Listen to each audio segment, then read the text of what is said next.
Hello everyone. So today we're going to master the concept of cost of poor quality. We're going to explain what is cost of poor quality, what are the types of cost of poor quality, examples of cost of poor quality, what are the hidden costs involved in cost of poor quality in Lean Six Sigma, cost of quality versus cost of poor quality, why cost of poor quality matters, how cost of poor quality impact the business, and why we should reduce the cost of poor quality. All these things we're going to explain in this video. This video will be one-step solution for you to learn and master the concept of cost of poor quality.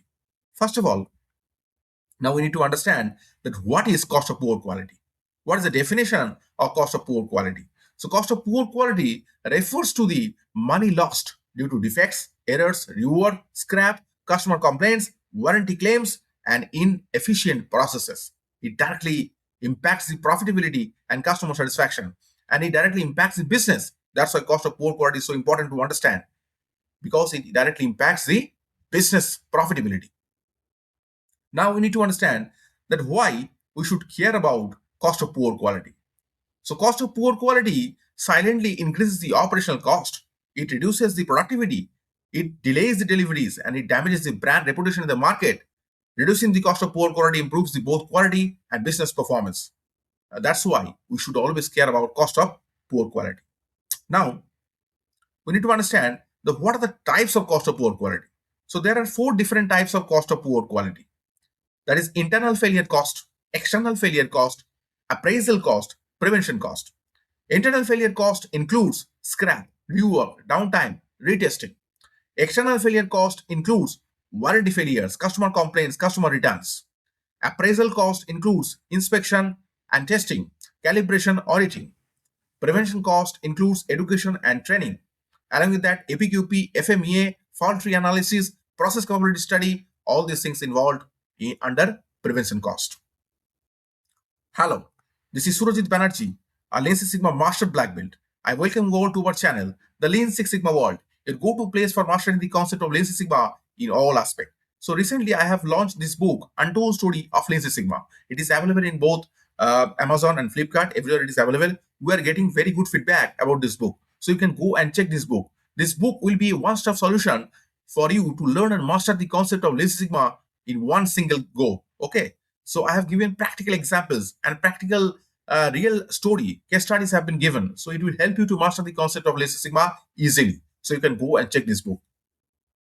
Now we need to understand what are the examples of cost of poor quality. So the examples basically includes rework of defective components. If you do the rework of defective components, it is basically a cost of poor quality. If the machine is downtime due to some failures, it will lead to cost of poor quality. Customer returns and warranty claims lead to the cost of poor quality. Excess inspection cost, production delays and work time includes the cost of poor quality. Now, we need to understand what are the hidden costs of poor quality. There are many costs involved which are not seen from the outside, but it directly impact business, like loss of customer trust, employee frustration, delivery delays, loss of future business, reduced team efficiency. All these things are hidden costs which directly impacts the business. So we need to focus on that's why cost of poor quality. Now we need to understand benefits of reducing the cost of poor quality. So it basically increases the profitability, better quality, improve customer satisfaction, reduce the waste and rework, and strong brand reputation. That's why we need to reduce the cost of poor quality. Now, cost of poor quality in Lean Six Sigma. So Lean Six Sigma helps reduce cost of poor quality by eliminating the waste, reducing the variation, improving the process capability, and focusing on defect prevention using the tools like DMAC, Kaizen, SPC, and root cause analysis. Now, cost of quality versus cost of poor quality. So, cost of quality is basically it is an investment that basically helps to achieve the good quality, but cost of poor quality basically incurred in poor quality. So, cost of quality is an investment, but cost of poor quality is a business loss. Now, how to reduce cost of poor quality?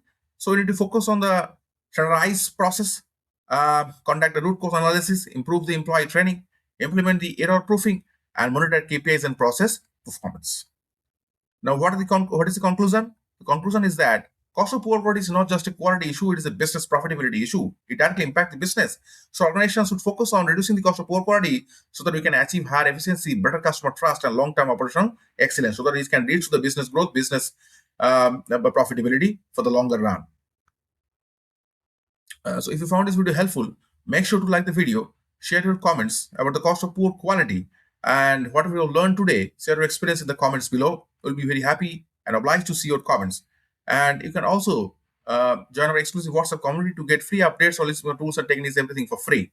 Subscribe to our channel and turn on notification for more insightful content. Stay tuned for our future upcoming videos. So I just take this opportunity to thank you all from the bottom of my heart for being part of this journey with the Lean Six Sigma world. So thank you. Thank you so much.